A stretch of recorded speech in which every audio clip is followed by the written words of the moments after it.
Tandaan mo ang utang na para itong lubid na dahan-dahan kang hinihila pababa. Tao po, bossing. Uy, ano sa'yo?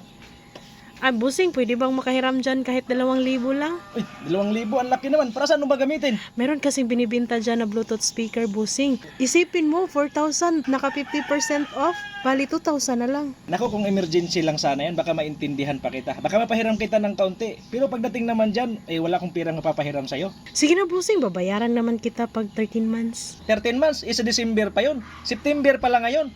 Hindi ka nga makawala-wala sa utang mo dito sa tindahan. Pagkatapos mong bayaran, mangutang ka naman uli. Tapos ngayon, ipapangutang mo na yung 13 months mo para lang dyan sa gusto mong speaker. Ito, tandaan mo ha.